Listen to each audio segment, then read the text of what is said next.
ladies and gentlemen, and welcome back to We Are Not Entertained. I'm Brock Thornton. And I'm Tommy Haley. And Tommy, let's just get right into this weird episode of Dark Side of the Ring. Lord Almighty. I feel like weird is an understatement. I feel like we went through all 7 deadly sins in this episode. I feel like there was an 8th one created in that one. Yeah, more than likely. But, Tommy, of course, the episode in question was the episode of Dark Side of the Ring. What was it? Rob Black's it's XPW. We'll just leave it at that. XPW. And, where to start? Where to start with this one? It was... Well, let's start with that they were basically a West Coast version of ECW, meaning that before ECW got their TV deal, Paul Heyman, as a lot of the wrestlers in the show in question call him Paul E. Or Paulie, I don't remember what it's called. Mm-hmm. They said that they had a working relationship with Rob Black. Now, to those who don't know who Rob Black is... He's the owner of... What was it called? Extreme Productions. Extreme Productions. It is a adult film. Just call it what it is, Tommy.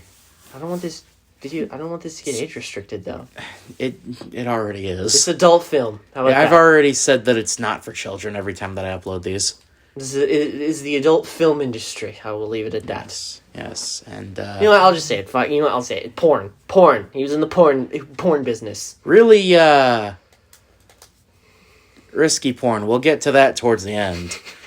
That was... Yikes. Anyway, so he wants to start a wrestling company, because when I think of people that should run wrestling companies, I think of the most stable members of society. You know, your Jim Crockett's, your Jim Cornette's, your Jarrett families, your McMahons, technically the Cons with the help of the elite. The Cons, these are the owners, not... Right, exactly, but you know what I mean. The Ganyas, you know, the Mushnicks, those of the world, the Funks. I totally think of a porn studio someone who produces porn and all that. And acts in it. They kind of left that up to debate. I think he was involved in it, which... Yikes. I don't know. Either way, it's just like when they start, they had like this like wrestling ring set up in their warehouse. I'll get to some of that was probably the funniest part of the episode. I'll get to that in a second. So basically, like, where they had, like, people were walking in, they're just straight up just, you know, fully naked, shooting scenes, and all. Like, I feel so wrong saying all of this. One of them said that there was a woman dressed as a Statue of Liberty with 3 guys with president's masks on. Which is like... Okay. I mean, perfect way to say that America is fucked by those that we put in power, but, you know, whatever. Really not going to laugh at that joke, Tommy? It was good. It's pretty good. I get it. I'm not laughing, but I get it. Yeah. He's out of line, but he's right. Yeah, he's out of line. He's out of line, but he's right. Yeah.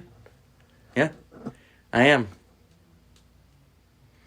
Anyway, what else you got? Because, oh my God. So it basically is just how it starts is like when Rob Black gets into the wrestling business, he has certain stars. I'm just going to leave it at stars. Sure, that's the word to use. I'm going to leave it at stars as valet mm-hmm. for the wrestlers. Now, I only knew one of them going into it because I knew she was married to Rob Black. It was... Lizzie Borden. Lizzie Borden. Yeah, you hear about her a lot when people talk about XPW. Because... Well, I mean... We'll get to that later. Yeah, we'll get to that in a second. One of the reasons. We'll get to that in a second. So basically, it's... So the Messiah... Or whatever his name is. Messiah. The Messiah. What was his name? William something. It was William something.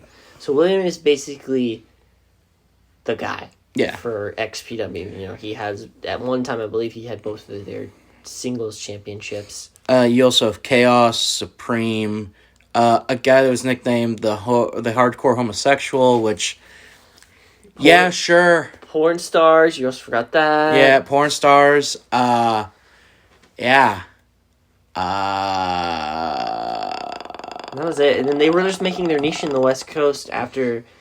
So when ECW got their TV deal, they basically just, you know... They're like, screw you. Screw you. We don't need you. We got TV. We have the TV deal. We don't need you guys anymore. And Rob Black just kind of lost it. Yeah. He decided to declare war on ECW. So when XPW basically got popularity... Is that the right word? I guess. When they got popular, ECW... Gained momentum. Gaining momentum would be the right word. When they gained momentum, Paul Heyman said, interesting. Interesting. So, basically it was like, that's interesting. So they decided to do a pay-per-view in Los Angeles? Is that right? Somewhere in the LA. California... It's in LA. Heatwave 98. I thought it was Heatwave. Or Heatwave 98 is one of their best pay-per-views. Heatwave 2000. Heatwave 2000. So what Rob Black did is he had some of his talent. Some? Or all of his talent. A lot of them. A lot of his talent, and then some of the backstage people go to this event where XPW stuff basically disrupt the show. Kind of like what ECW did to WWF back in the day. No, because that one was planned. Right, but I know, but you know what I mean, right? Even Except this was not planned. This one was not planned at all. So security comes in for their to basically escort the wrestlers out that were sitting basically ringside. And that was it. It was peaceful. They were told to leave. Yeah. They just left. And then, however, hold on. Oh, the ring crew. Oh, the poor ring crew. The ring crew went and faced New Jack. New Jack was, I believe, coming off injury, so he had some crutches, and he basically beat the shit out of a ring crew. Now, one of the people that does production with a cane. Now, when Tommy says faces New Jack, they faced him alone. He was the only one whooping them. I thought they said there were other ECW people. Yeah, but he was the only one that said that they said was beating them up. Exactly. Yeah. So I like to think that New Jack was the one who beat up all the guys by himself with crutches.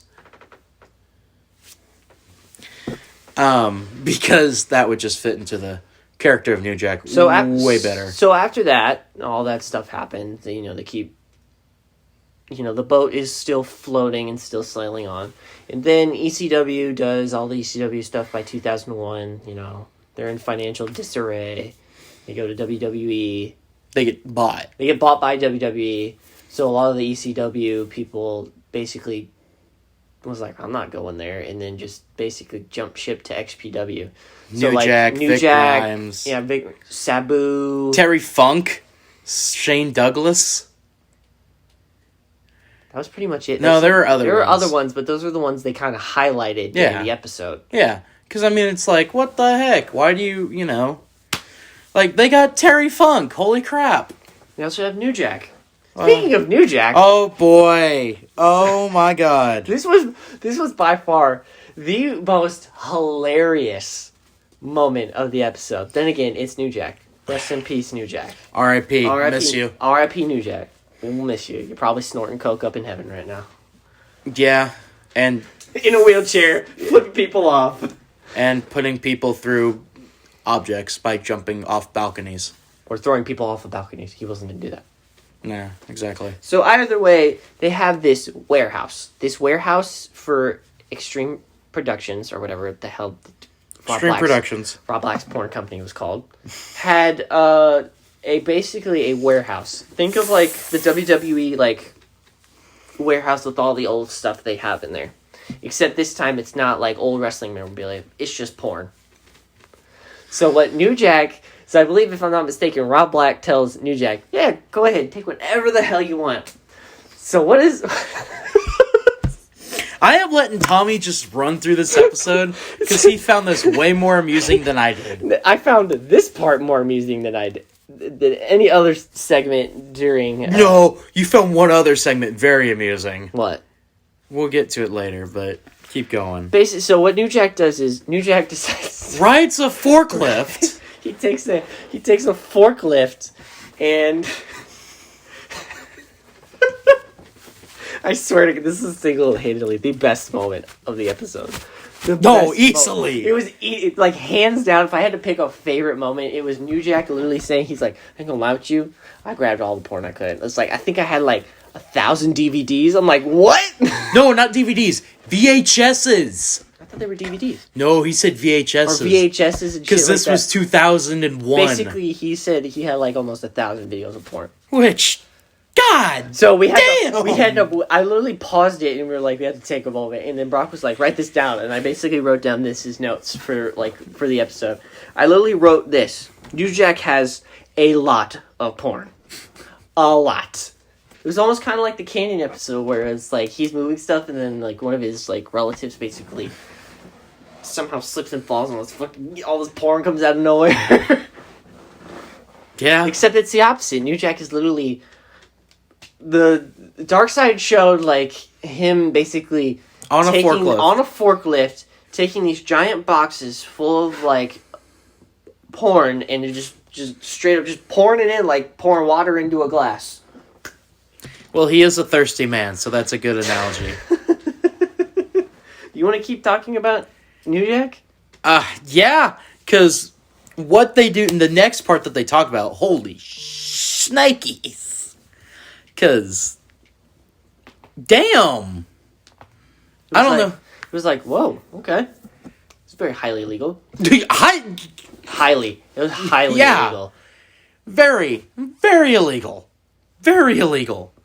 Should be in jail for this alone. So, the thing we're talking about is the scaffolding match. Everyone knows this match by now. New Jack literally throwing Vic Grimes off of a balcony. No. Or off of scaffolding into a bunch of chairs. Or tables. And everyone knows. Everyone should have seen that New Jack episode. That was actually... You've seen the clip if you're a wrestling fan. If you're a wrestling fan and you know who New Jack is, odds are you've seen that video. Yeah. So... How do you explain this? You don't. Not easily. Not easily. I can't really...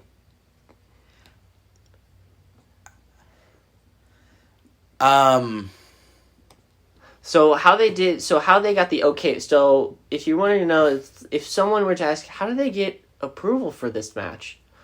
Well... They didn't. Technically, they didn't.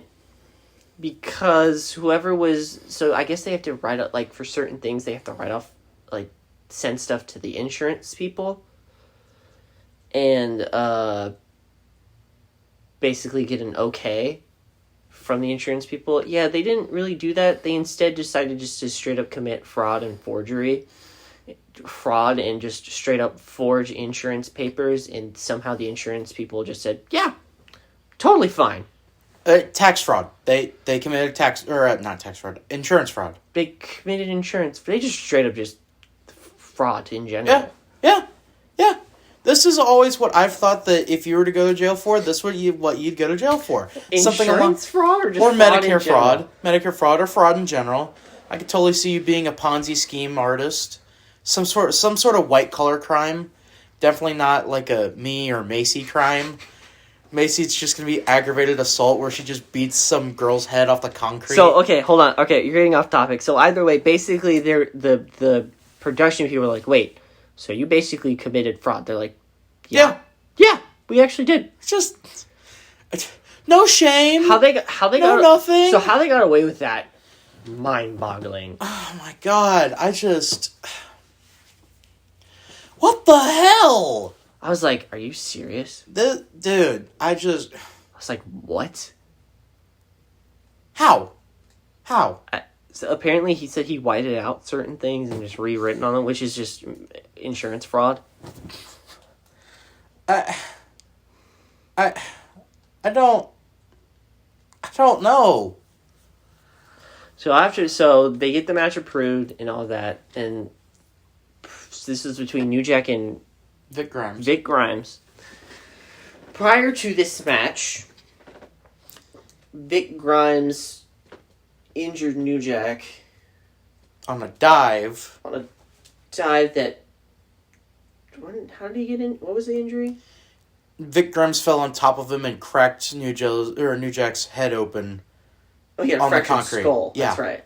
Yeah. Or a broken skull. I don't remember what it was. A head injury. I'll just say it that. Cracked skull.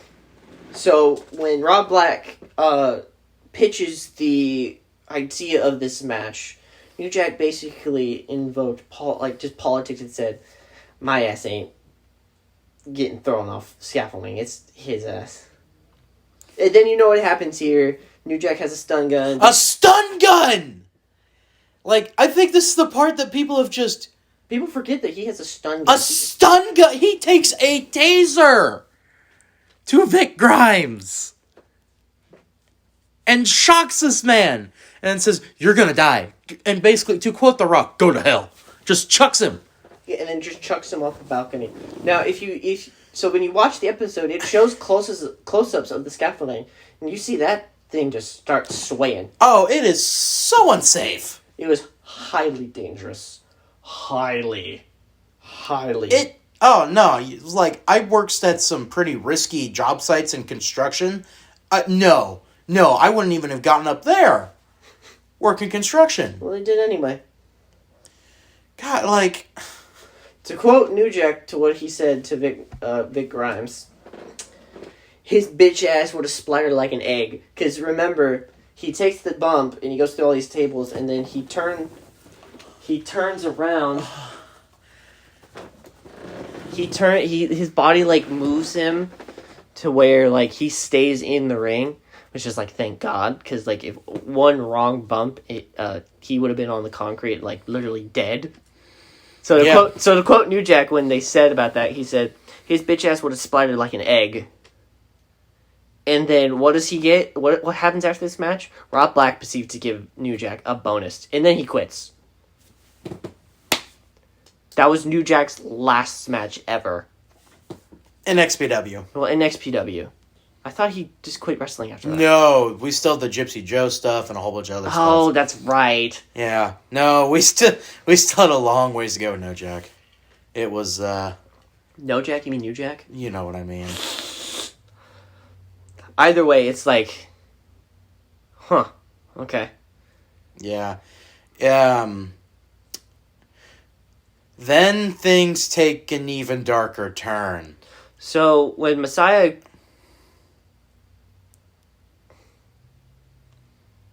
How do I say this? Tried to quit? So, when Messiah tried to quit, he basically... Rob Black was like, well, if you quit, I'm done. So, he kind of... Guilt-tripped him? Guilted him. Which... Not cool, bro. Yeah, that's a dick move. Just a big dick move. Just a really just dick move, man. Come on. Yeah. And then it is revealed Rob Black and Lizzie Borden's relationship, which... So when Lizzie Borden got married to Rob Black, she did not perform. Before that, she was a performer. I'm just going to say that. A performer. A star in films. And then when she got married to Rob Black, she didn't perform anymore. She basically did what he did, which was produce and do all that shit. I don't know. Yeah. Apparently she wasn't being satisfied or something. So apparently they had a very rocky relationship to the point where her and Messiah hooked up. Multiple times, apparently. Yes, multiple times. And then it was revealed that Messiah had hooked up with pretty much all the porn stars at Extreme Productions, which... Good for him, I guess. I'm like, okay, that's really not surprising. I mean, No. This is a porn company. Yeah. This is a wrestling this is a wrestling company that's also it's also a porn company. Yeah. So it's like, oh, okay. Yeah, made sense. But anyway, Rob Black did not take that too well. Yeah, so basically what happened was he just straight up fired Messiah. Yep. Did a good old like WWE thing where like Messiah, like storyline wise, apparently he went to heaven. Yeah, that was some weird stuff that they did right there. Wait, which I had to I paused the video and I told you this is something WWE would 1,000% do. And then I looked at you and said, except it would have been better production value. Yeah, exactly. 'Cause yikes. Yeah, it was pretty bad. So either way, he gets just exiled from XPW, and he's like, Rob Black's like, I'm giving you tickets to Michigan. Get the fuck out of California, basically, is what he said. And he said, no, I'm staying here. So he goes to some other indie promotion in California called like Epic or something like that. I've never heard of it before. No, never heard of it. Until now. Yeah. Good for them, I guess. Good for them, I guess. I heard he was pretty good. So either way,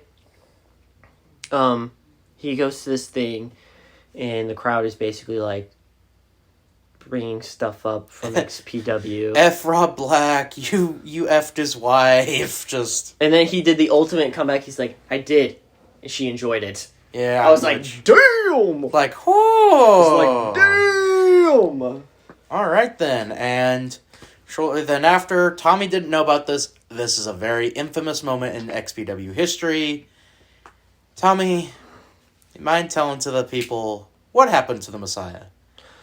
So the Messiah is in his apartment or at his house or whatever. His apartment. Playing his new Nintendo Cube. The GameCube. The GameCube, which... Good choice, my man. Good choice. To quote Richard Nixon from Futurama, good man. Yes.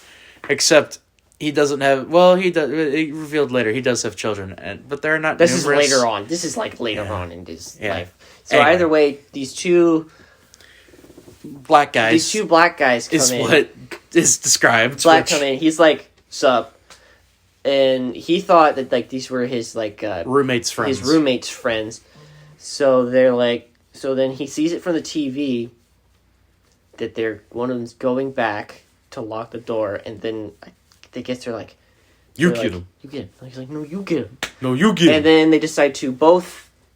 They jumped him after that. Proceeded to jump him. And he was getting in a chokehold. He's like, I've been in a chokehold before. This is nothing. I could easily have gotten out of it. That's what he said. That's what he said. I know, loosely what he said. But if he could have easily gotten out of it, he should have. But so either way, he gets held down. And what proceeds to happen next, I will let Brock explain. Because it's like, so they say they pull out some gardening shears and cut off his thumb. He never recovered his thumb. He then fights them off, proceeds to try and stand up. One of them bashes him over the head with a fishbowl. It's like a fishbowl with a fish in it. Fishes. And so, he's not blacked out. And then they just start pounding on him. Yeah. Then they become gassed. Yeah, then they're like, we're tired, let's get the fuck out. They're like, let's get out of here. Yeah, and then they just leave. It's like, okay. So then the like. Oh no, we forgot. Another guy tries to throw a punch. One of the guys tries to throw a punch. He locks in an arm bar on this dude. Yeah, he basically locks in an arm bar, and it is implied that he might have broken his arm. It is implied. It is implied that he might have broken his arm, but the way he was talking about how he put this guy in an arm bar sounded like he did break his arm. Yeah. Which, hey, you did that missing a thumb as well. Like, yeah, he did that missing a thumb. Damn. A thumb. Damn. And, I mean, you see the thumb now, and it's there. You see where it's just a stub. Yeah, it's literally a stub. Which, jeez, I literally like when during the episode, like when they pulled out the gardening shears or whatever the hell they cut his thumb off with. I'm like, okay, nope. I was like, nope. I had to look away. I'm not sure I am. Shut Shut up, Siri. Thank you, Siri. From Tommy's phone. It's my watch, but okay.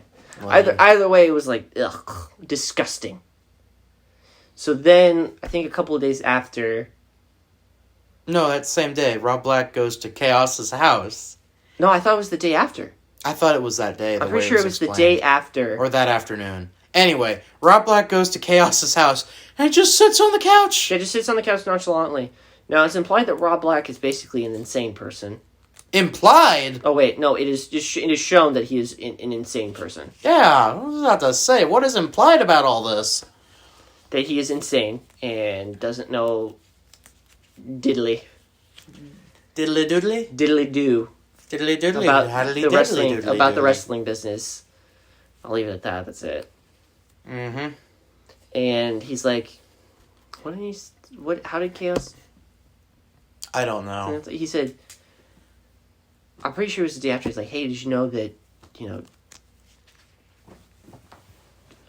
Messiah got jumped at his house, or like, Mm-hmm.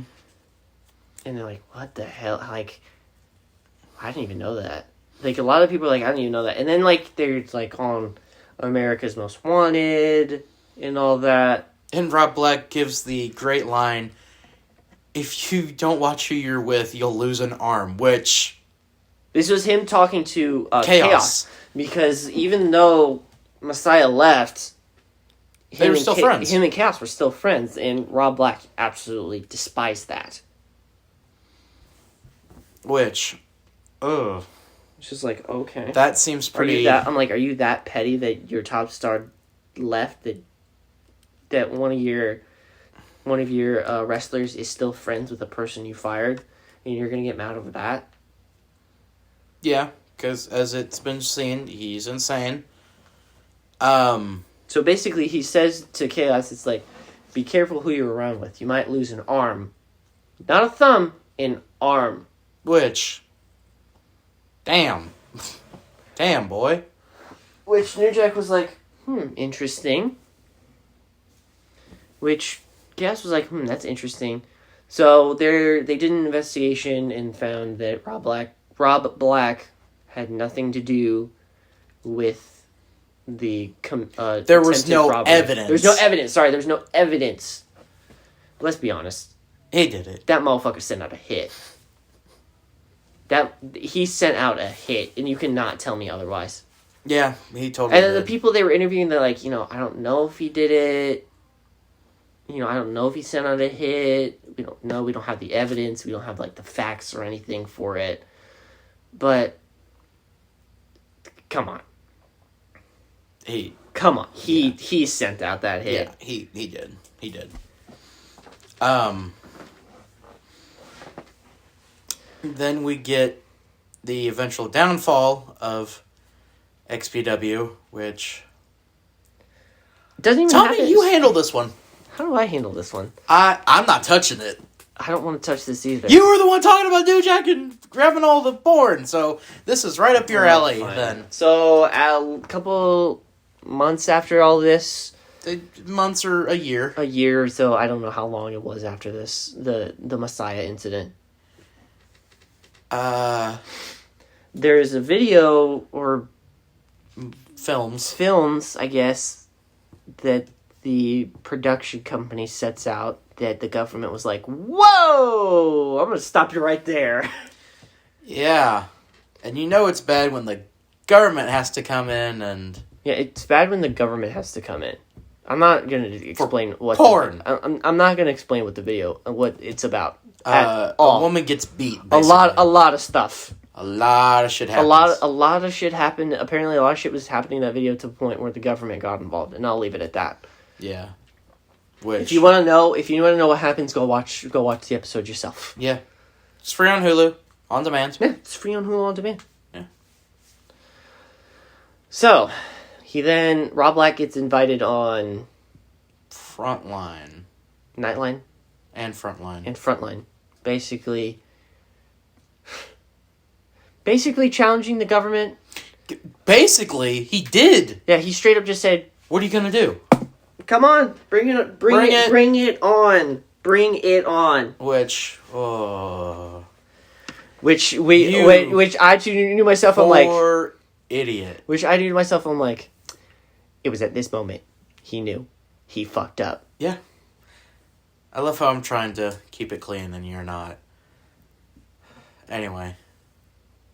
Either way, he then gets raided by... Feds! He gets raided by the feds, but... Hold on. It technically wasn't the feds. It was the post office for some reason. That's the feds? What are you talking about? Which is basically the feds. I mean... It is the feds. If you punch a mailman, that's a federal crime. Don't ask me how I know. Because I just know that is. I may have an uncle that's in jail for that. Pretty sure any person that works in a federal building for the government, if you at least harm them in any either way, you could get arrested for it. State, not so much. I said federally. Yeah. Oh yeah, no, that's federal, no matter what. Right, I said if you do anything to a federal employee. A janitor at the IRS building in Kansas City, you punch him, that's federal, baby. That's technically federal. That's federal, baby. So either way, they get raided by the post office, which is technically the feds. Yeah. For this case, I'll be calling them the Popo. The Popo. The Popo. The Popo. Actually, you know what? That actually is an honest description of who raided the warehouse, basically. Yeah. You know it's bad when going postal happens at your warehouse. Stop. I'm on fire with these today. You need to stop, sir. It's time to stop. So either way, they get Rob Black and his wife, Lizzie, are charged with, all these federal crimes and all of that. Nothing sticks. Nothing sticks except for one. The dumbest one that could have stuck. Which was the stupidest one. Can you tell me what that one is?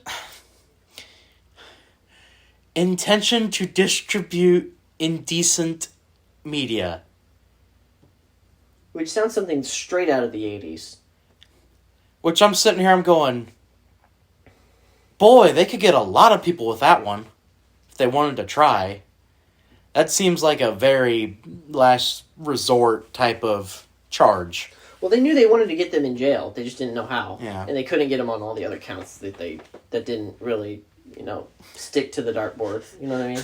So they get them on a charge that lands them in jail for a year and a day. I bet you this is how the lawyers did. They literally had all these crimes and all that, federal crimes, up on a board, and then, they just closed their eyes and threw a dart and see which one hit it. I bet you that's probably what happened. So, if I'm not mistaken, they get arrested for that. Yep. A year and a day in jail. Both get 1 year and a day. Which, oh boy, that'll show them. God. And that's pretty much it. Yeah, I mean, XPW has to fold because of the legal fees and everything. Yeah, they basically, just it was done because of all the legal fees and lawyers and stuff like that. But yeah, so then at the end of the episode, the people that are asking the questions ask, would you do it again? And all of them said yes. Which, how stupid are they? So I'm like, okay, how idiotic are you to do that? Yeah. I mean, at least Messiah's reason was good. He met his wife and he had his kids, so. Which, by the way, Messiah, good looking dude, not gonna lie. Even though he has 9 fingers. Yeah. But I mean, we were looking at it and I looked over and I said, bro, he looks like he's got some good job right now.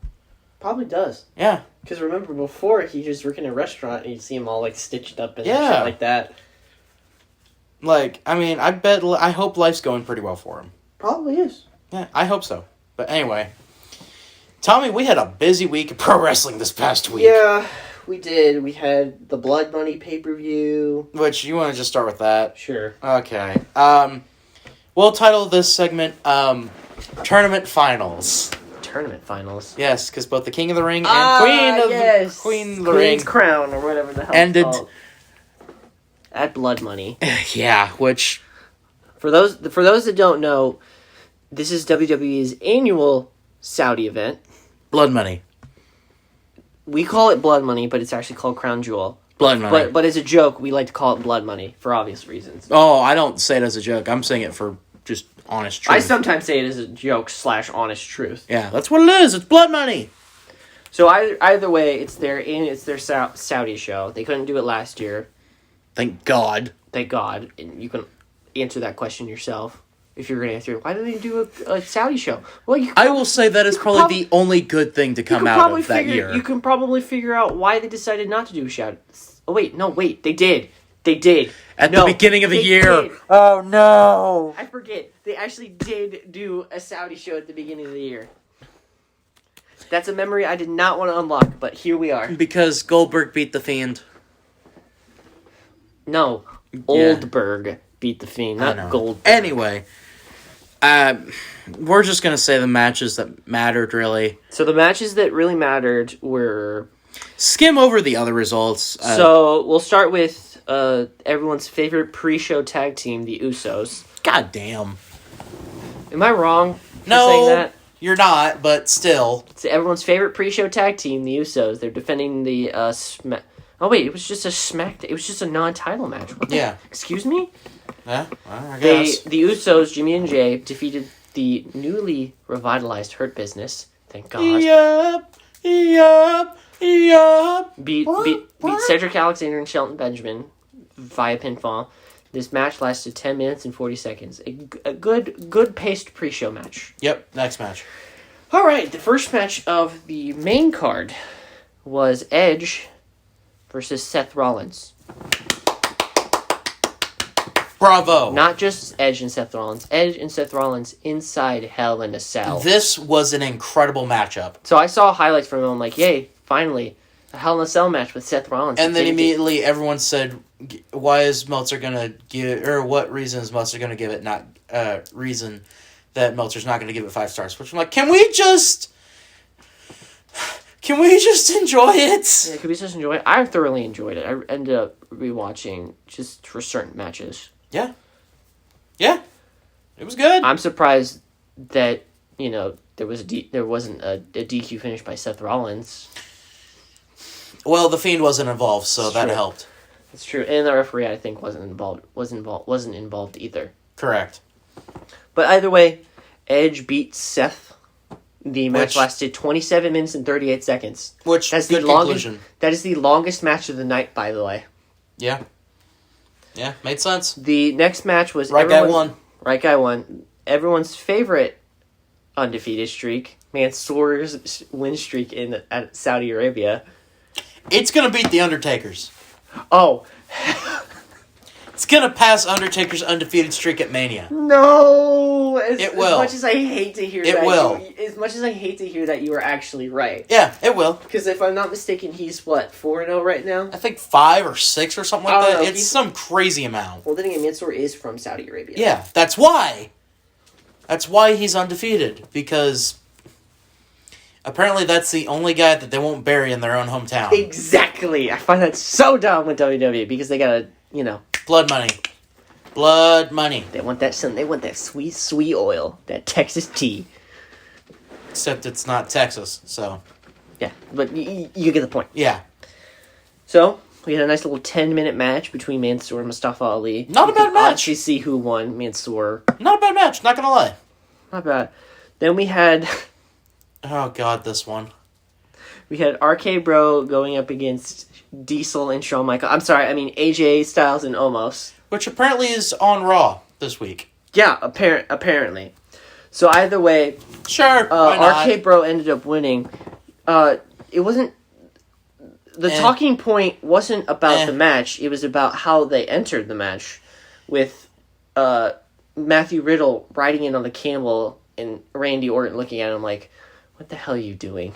Yeah, yeah, I got no words.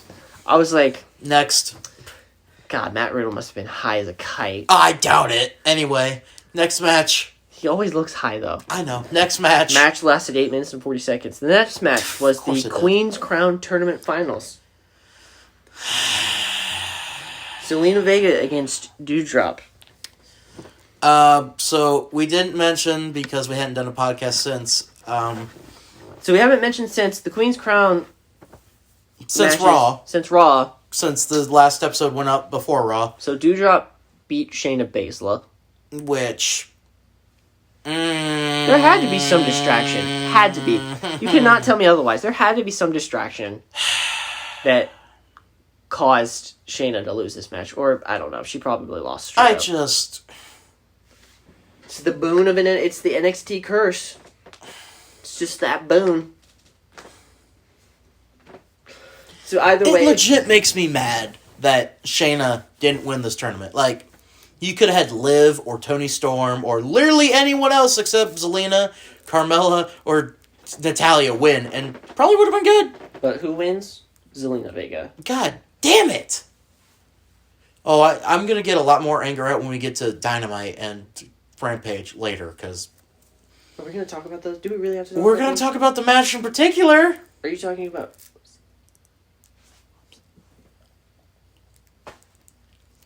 Yeah, that match. So, either way, Zelina Vega won. Next match was Oldberg against Bobby Lashley. No holds. Surprisingly good! It was a no-holds-barred false count anywhere match. Surprisingly good! Goldberg beat Bobby Lashley. Go figure. Yeah. But it was surprisingly good. Yeah, I guess. It was! Alrighty. It really was. The finish was actually kind of fun. Alrighty. It was a fun train wreck. Alrighty, the next match. It was. It was a fun train wreck. I can't believe I heard you say that. Either way, the next match. The King of the Ring tournament finals. Finn Balor. Hold on. Let me explain what happened. Mm-hmm. Finn Balor versus Xavier Woods. Brock, I told you this, like, after it was decided that Xavier Woods and Finn Balor would go head-to-head in the King of the Ring finals. I said this to you myself, and I quote, I see this as it's a win-win situation for the fans. They'll be really happy that Finn Balor will win, because Finn Balor's a fan favorite, and they'll also be happy if Xavier Woods wins it. And you kind of have to agree with that, right? This is that one match where it's like a absolute win-win situation. I guess, yeah. But the right guy won. I feel like right man won. But I feel like either way they could have gone right either way. No. Fans would have been a little bit more mad had Finn won. But they're like, yeah, cool. Finn won King of the Ring. How awesome. However, it should have been. However, about it. Xavier Woods won King of the Ring. Which I haven't heard one person complain online. No, neither have I. No, because it's a genuinely good guy. I'm not complaining either. I mean, Kofi won a WWE championship. Big E's current champion. Is current champion. And Xavier's now King of the Ring. Plus, all of them are tag team champions. Mm-hmm. Kofi's an IC title champion. So is Big E. So is Big E. Is Kofi a US title champion? Yes. Wait, is he really? Yeah. Oh. Yeah. 2012, man. That was a hell of a year. That's right. There are some weird years in WWE, and that's one of them. Alrighty, the next match. Oh, by the way, I have to go back to the women's match. So, here in the States, you see what the women's wrestlers wear. Their normal attire. Over in Saudi, they have to wear a t-shirt. Shirts. Long shirts. Even the referee had to had to cover up. Which I'm like, okay. Well, it's their custom. Their custom. Oh, I'm not complaining. Also, you didn't mention during Xavier's celebration, he yelled, "This is for Breeze," which... I'm like, yes. Yes. Yes. Hell yeah. And then the match after that, which was Big E versus Drew McIntyre for the WWE Championship. I believe Xavier was still sitting on the throne when Big E came out. Probably. Let's just keep breezing through. I was like, this does put a smile on my face. And keep a breezing through. In my eye. Keep breezing through. And these matches didn't really matter. Big E beat Drew McIntyre via pinfall. 13 of course minutes and he fucking did. Of course he did. He's going to be a champion for a while. Drew's going to SmackDown. Yeah, so. Drew's going to SmackDown. Next. He can challenge Roman. Yeah. I'm actually very intrigued to see that happen. Yes, I can't wait. Anyway, next match. The next match was the triple threat match for the women's SmackDown Women's Championship. Becky won. Becky Lynch, Bianca Belair, and Sasha Banks. Becky won. Which, go figure. Okay, next. And then the final match, the main event. Roman Reigns beat Brock Lesnar and retain the Universal title. Brock, they're going to keep that belt on Roman Reigns. Over 400 days so far. They're going to keep that thing on it. They're going to probably super glue that thing to him. Unless The Rock comes back at Mania. For Mania. And even then, I think he's going to... Be like Roman's going to beat him. I got a feeling that's happening. And even then, I think Roman's going to beat him. I don't know who's going to take that title off Roman. I don't know. Well, time will tell. Anyway, we had other big show this weekend, Tommy. We had other big show, and by other big show, it is Impact's... TNA. Cross the line. Impact's old-fashioned... Basically, would you say this is technically their WrestleMania? Almost? Slammiversary is Slammiversary technically kind of is. But, like, this is like their... This is one of their big shows. This is like their Royal Rumble. Not quite. SummerSlam? Survivor Series. SummerSlam's not a bad one, actually. This is like this is Impact's SummerSlam. That's a pretty good one. Even though this is in the fall. Yeah. Bound for Glory. Yeah? One of the flagship pay-per-views of TNA/Impact. Wow, you really just wrote all... I'm looking at Tommy right now. I said one of the flagships. Yeah. There's also Victory Road, Slammiversary. Victory Road. It's one of the ones they do every year. It's one of the ones they do every year. Against all odds. It's true, that too. They have some of the best names, by the way. Genesis, they have some of their best names. This is one of their bigger pay-per-views of the year. Yep. As I'm looking here, Tommy has an entire notepad worth of the results. Two sides. I forgot to write the other two down. Of the results from Bound for Glory on a massive notepad. So, and he even has times written down. This man has come prepared for this. So, Tommy, you don't follow Impact as much as I do. I don't follow Impact, but I know certain tropes of, like, this is typical TNA booking. I can explain to you how we've gotten to some of the parts, though, because I actually have watched and follow. So, we had one pre-show match. Yes. It was for the... dumbest name title ever. I can't believe I'm saying this. This was for the inaugural Impact Digital Media Championship. This is an intergender match. The contestants, or the participants in this match... He's pulling up all of them. I gotta pull this up because I gotta see the names. Good lord, there were a lot. So, the participants in this match were Jordynne Grace with Rachel Ellering. Yay, Jordynne Grace. We like Jordynne Grace here. We also like Rachel Ellering, daughter of Paul Ellering. Yes. We also had Rachel. So this was an intergender match. So there's men's wrestlers and women's wrestlers. I think she was Rachel Evers in WWE NXT. For the brief time she was there. So either way, we had Jordynne Grace with Rachel Ellering, Chelsea Green, Crazy Steve with Black Taurus, Fallah Bahh, John Schuyler, and Madison Rayne with Caleb with a K. Yep. Jordynne Grace is your first ever Impact Digital Media Champion. Yep. Which, good for her. Time was at 5 minutes and 4 seconds. It's a battle royal. The first match of Bound for Glory. The debut of The Inspiration, also known as the Iconics in WWE. Yes. I think this was their very first match in TNA. It was. It's not TNA, it's Impact. Impact. I'm so used to saying TNA. It's Impact. Sorry, I'm so used to saying TNA. You uncultured swine. It's TNA before it turned into Impact. But it's been Impact for a while. But still, I digress. Either way, their first match in Impact was for the Knockouts Tag Team Championship. Yep. Against Decay. Yes. Which is Rosemary and I think Winter? If I'm not mistaken. Havoc and Rosemary. Okay. I couldn't remember if she was going by Havoc or Winter again. Which, Rosemary, one of my favorite women's wrestlers on the planet currently. The Inspiration, or the Iconics as I like to call them. It's easier for me to say the Iconics. Yep.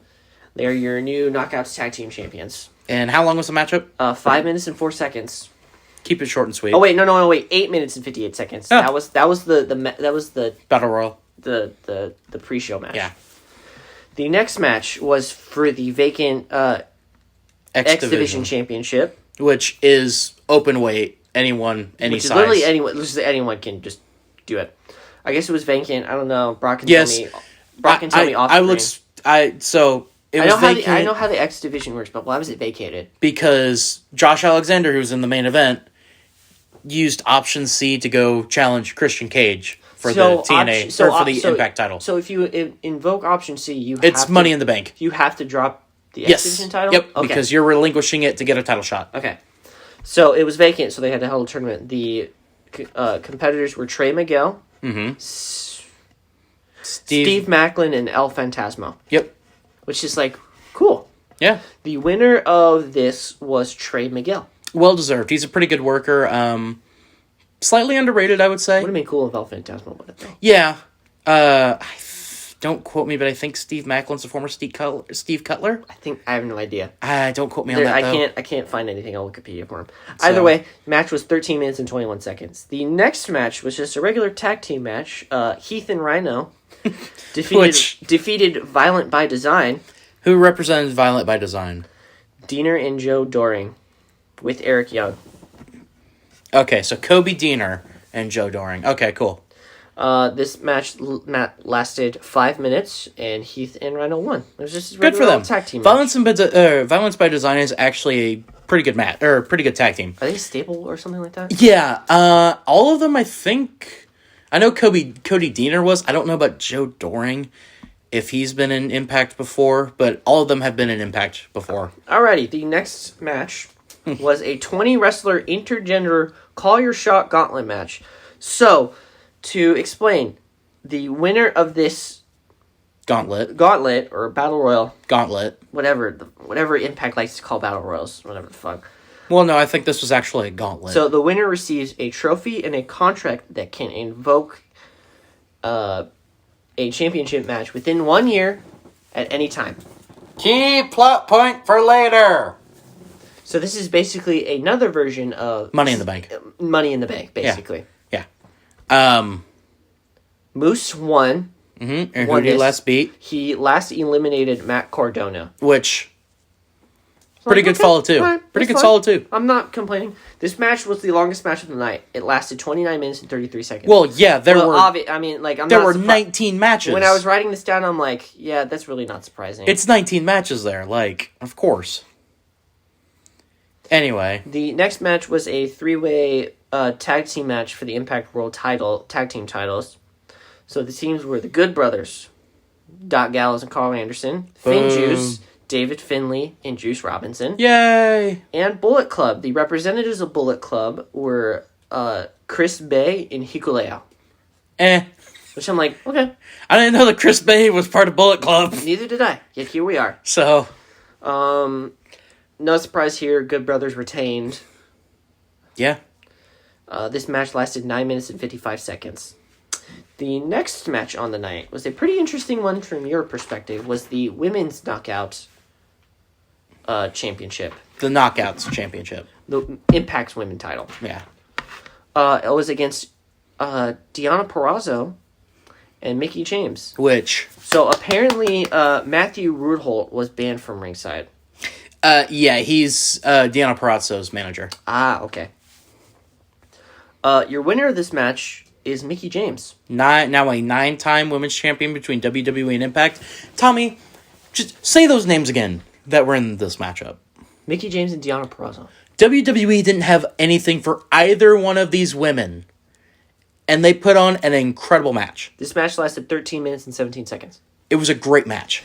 Your main event of Bound for Glory was Josh Alexander against Christian Cage.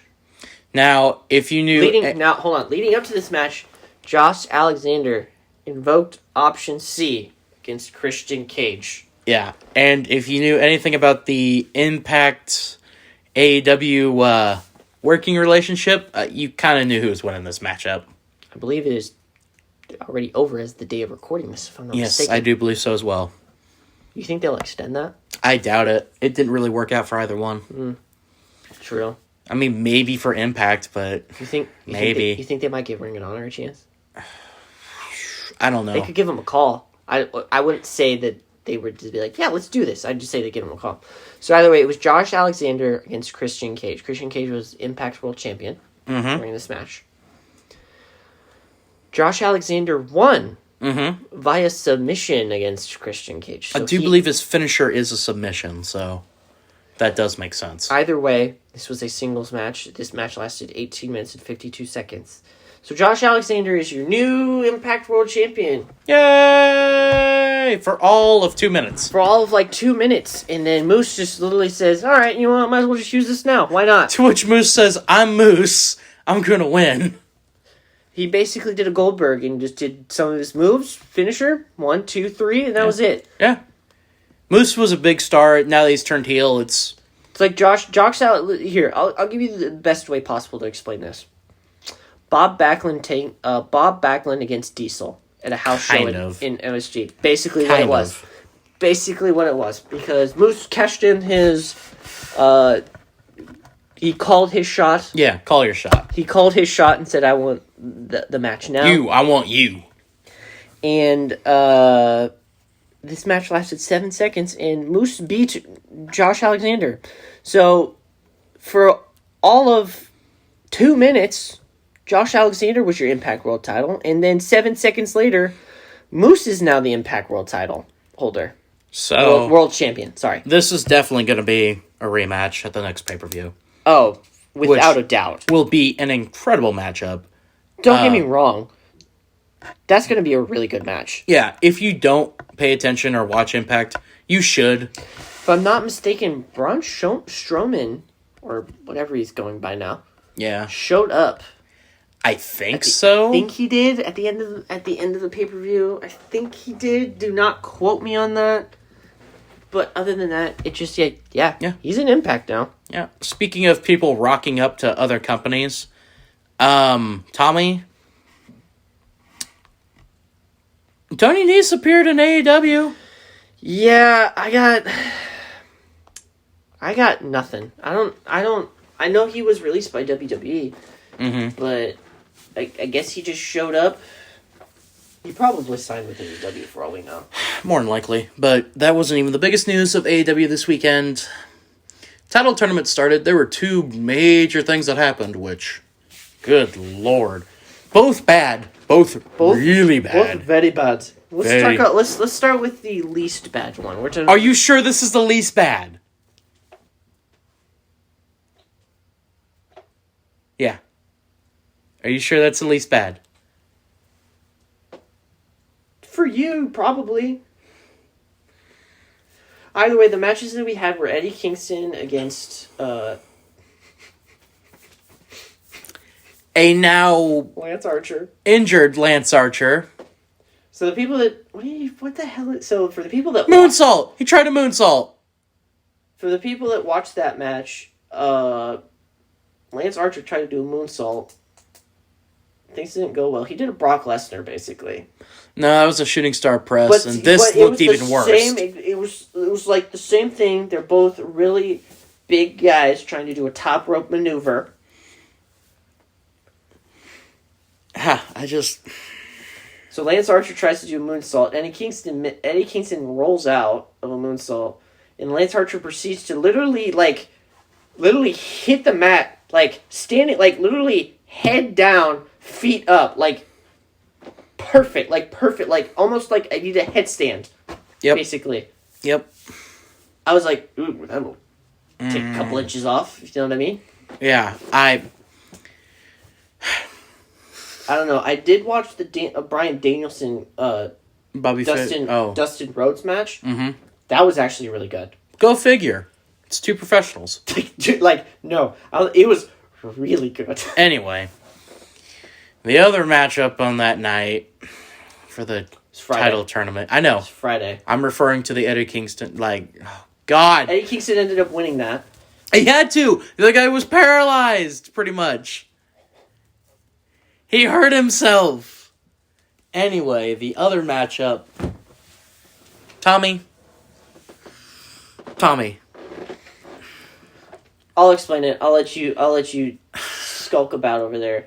Brock is talking about Orange Cassidy against Powerhouse Hobbs. Powerhouse Hobbs. They have a star on this roster. A future star. That if he went to WWE right now, give him a little bit of time in NXT, there's your challenger for Roman to take the title off him. But no.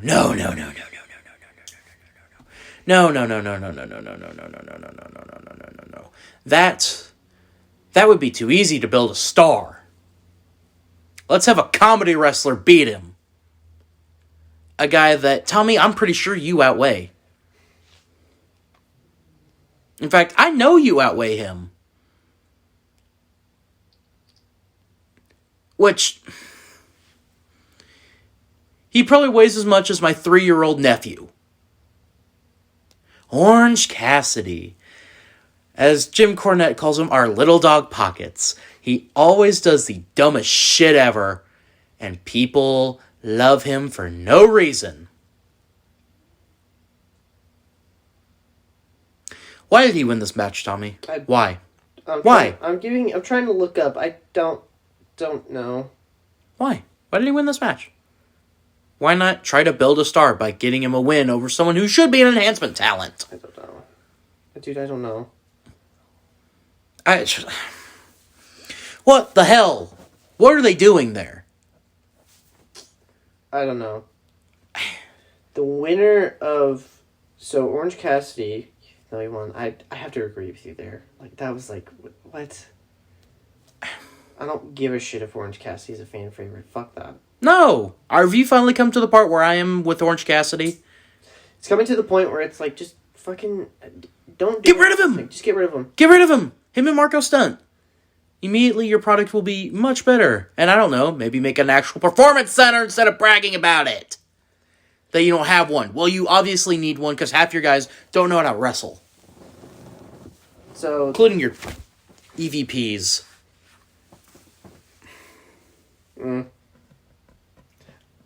Either way, so Orange Cassidy will face the winner of Preston Vance and Jon Moxley. So, Moxley. So, basically Moxley. So, the match...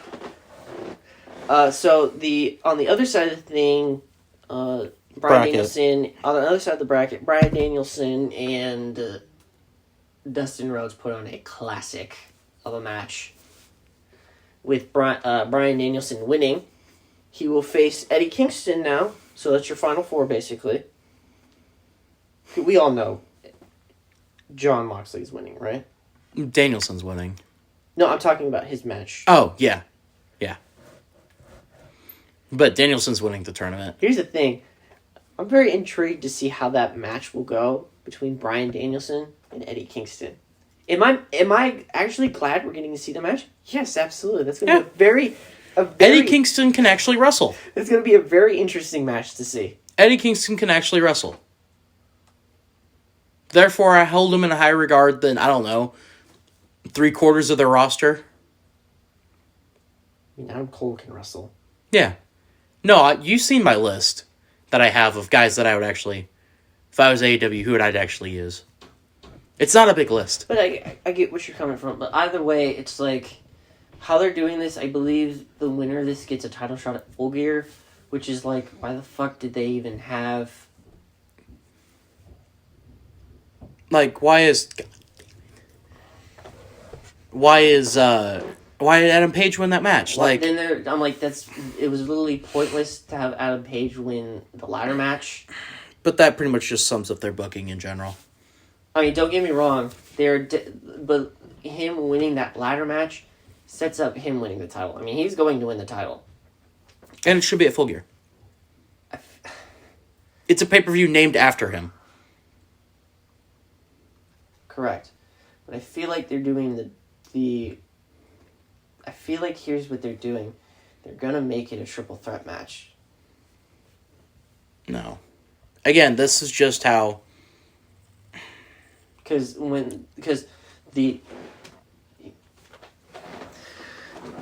to the point, what I'm saying is that if you look at what the tournament is, it's a championship eliminator tournament to face Kenny at Full Gear, which is like, is Kenny going to wrestle 2 times? Here's the thing. I feel like they don't know what they're doing. They saw WWE was having a tournament. They wanted to have one. that's probably the only reason why. Don't get me wrong. The banter between Tony Khan and WWE is good.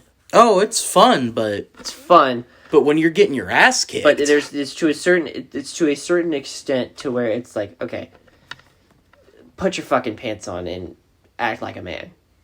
actually back up what you're talking.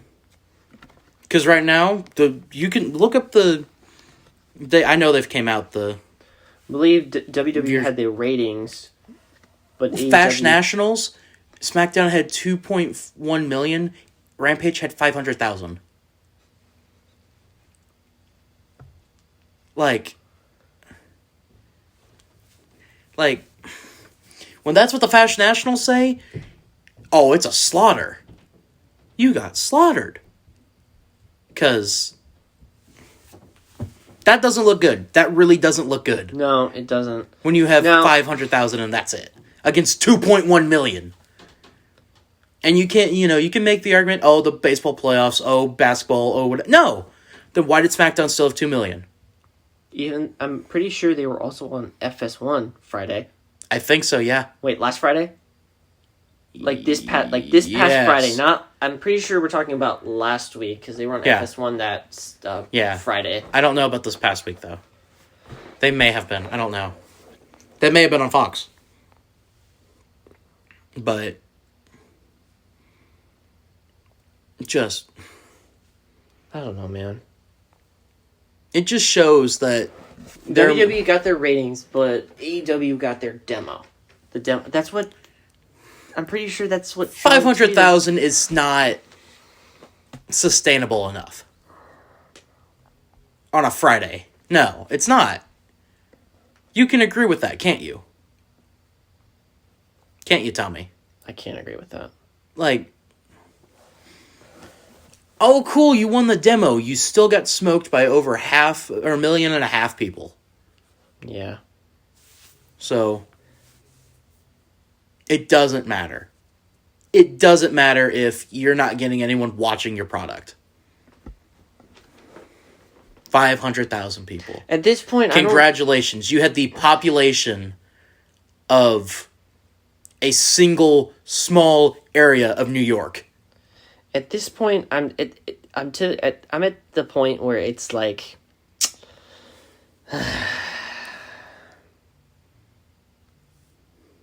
at this point I don't understand why fans be like, "Oh, look at the ratings." Oh yeah, just stop. Just You don't have to shut the fuck up. You don't have the talking stick. shut the hell up. You don't have anything to be, super. To the people that reply booking decisions in WWE's Twitter and WWE's Twitter and AEW's Twitter, if it were so easy to book these shows, then why don't you just go book them yourselves? And I could. I've said that I will. You've seen me book. It's actually very compelling stuff. Yes, but I'm not talking about you. I'm talking about certain marks on each professional wrestling's Twitters, to where they're like, oh, if they were going to do this, I would have booked this. And then you see who they are, and they're like, yeah, no.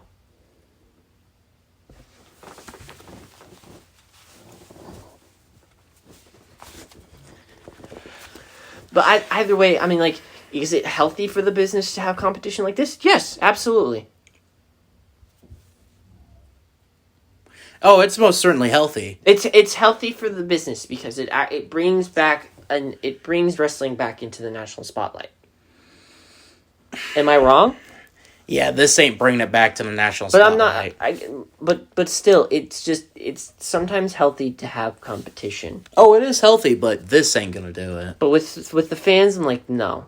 Mm-mm. With the fans, with the product that both are putting out, no. You ain't. This ain't the way to do it. Like, this ain't it, Chief. Like, Tony, this ain't it. Like, Vince, this ain't it. No. I mean, Hell, SmackDown's way more compelling than anything AEW's put out. I would argue to say NXT. Which, that's not a good thing either. I would argue to say NXT. The people that they were going toe-to-toe with Wednesday nights, literally a year ago. Yeah. Which, NXT is not good right now. Not good. The new NXT? Yeah. It's okay. Me and you like it because... It's better than Raw, I can tell you that. Well, listen, you know why I like it, and that's because it takes me back to... It reminds me slightly of the territory days of wrestling. So, I like it a lot better than what Raw's putting out right now. That ain't really saying much, though. But yeah, I know, it's not saying much. I don't know, but... Just... I guess the moral of the story here is... AEW needs to get their shit together. WWE needs to get their shit together. And with AEW in general, Tommy, is it fair to say that we're not entertained with it? I mean, I was entertained this week by wrestling. But not by AEW, though. They had one match, and that was it. They're running into a wall, is what I'm going to say. Also, the Cody Malachi Black match, you just buried Malachi. Just buried him. I feel like Cody's doing a heel turn, though, with that. Doesn't matter. Malachi should have won. I know. Just...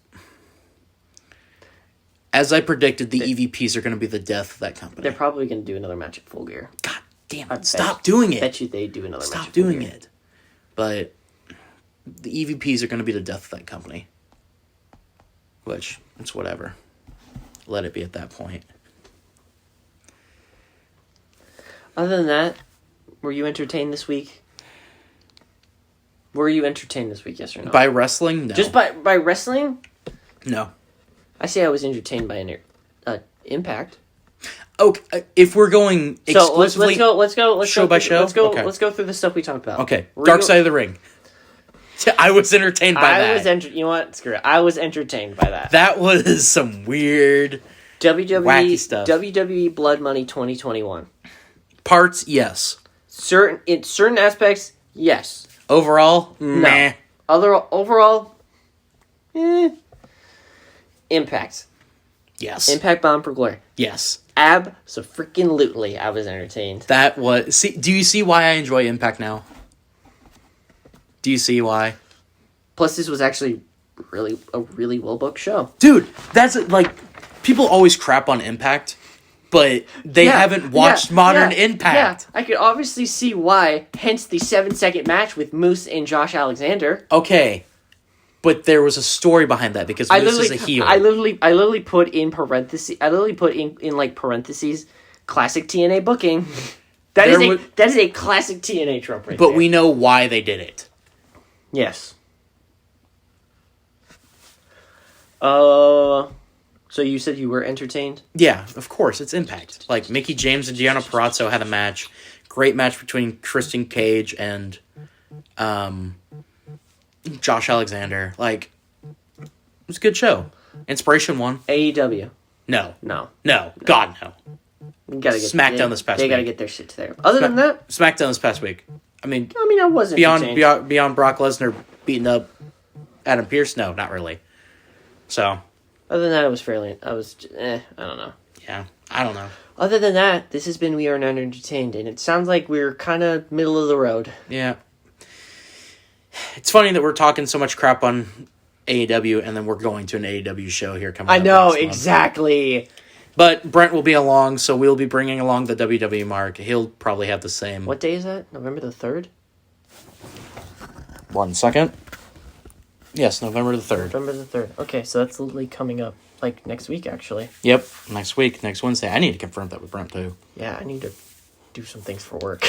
Yeah. I kind of forgot. Actually, probably as soon as we're done recording, I'm going to call Brent and make sure that he's still wanting to go. Yeah. Because, anyway. Other than that, this has been We Are Not Entertained. I've been Tommy Haley. I've been Brock Gordon, and holy crap, is Tuesday going to be filled just like this episode was. Yeah, I know. Like...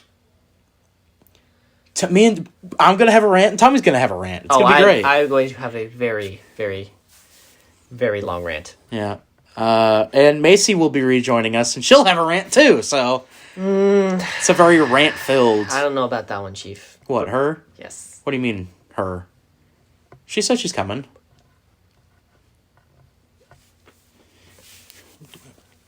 Huh? Do it at my house. Guess. But other than that, this has been We Are Entertained. I've been Brock Orton. I've been Tommy Haley. And for just wrestling overall this past week, meh. Decent. But especially with AEW, we were not. No, I was not entertained. Not entertained at all. Other than that, bye everyone. Goodbye. See you.